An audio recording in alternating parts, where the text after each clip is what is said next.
Hey everyone, क्या कभी आपने सोचा है टीवी, एसी और प्रोजेक्टर इतनी महंगी क्यों है? क्योंकि सालों से इन पर हाई जीएसटी लगा आ रहा है। लेकिन अब तस्वीर बदल रही है।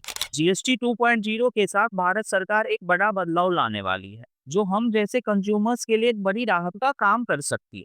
पहले कई इलेक्ट्रॉनिक्स आइटम्स पे 28% जीएसटी लगता था। मतलब जब आप उन इलेक्ट्रॉनिक्स आइटम को खरीदते थे तो उनकी कीमत का लगभग एक तिहाई सिर्फ टैक्स होता था। अब जीएसटी 2.0 में इस टैक्स को घटा के 18% कर दिया गया है। यह बदलाव भले ही आपको छोटी लगे, लेकिन लॉन्ग टर्म में ये बहुत बेनिफिशियल हो सकता है।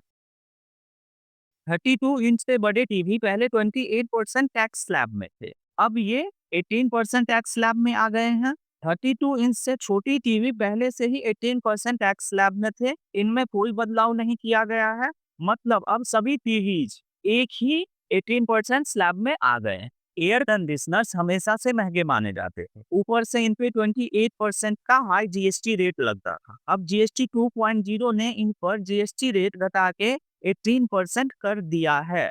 मतलब एसी लेना अब पहले से कहीं ज्यादा अफोर्डेबल हो जाएगा। डिश वॉशर्स पहले 28% टैक्स की वजह से लग्जरी प्रोडक्ट माने जाते थे। अब जीएसटी 2 पॉइंट ने इन्हें भी 18% टैक्स स्लैब में ला दिया है। मतलब अब डिश वॉशर खरीदना काफी आसान और किफायती हो जाएगा। मॉनिटर्स और प्रोजेक्टर्स पे पहले 28% टैक्स लगता था, जिससे पढ़ाई और ऑफिस सेटअप्स महंगे पड़ते थे। अब जीएसटी 2.0 ने इन्हें घटा के 18% कर दिया गया है। इससे स्टूडेंट्स, स्कूल्स और बिजनेसेस सभी को राहत मिलेगी। मोबाइल्स और लैपटॉप पहले से ही 18% टैक्स ब्रैकेट में थे और अभी भी वहीं बने हुए हैं। इनमें कोई बदलाव नहीं हुआ है। तो अब सवाल ये उठता है कि इन जीएसटी रेट कट्स का सबसे ज्यादा फायदा किनको मिलना है? जवाब है सभी को। कंज्यूमर्स को सस्ते प्रोडक्ट्स मिलेंगे, रिटेलर्स की सेल बढ़ेगी, मैन्युफैक्चरर्स ज्यादा प्रोडक्शन करेंगे और टेक्नोलॉजी गांव-गांव तक पहुंचेगी और इससे हमारा देश आगे बढ़ेगा।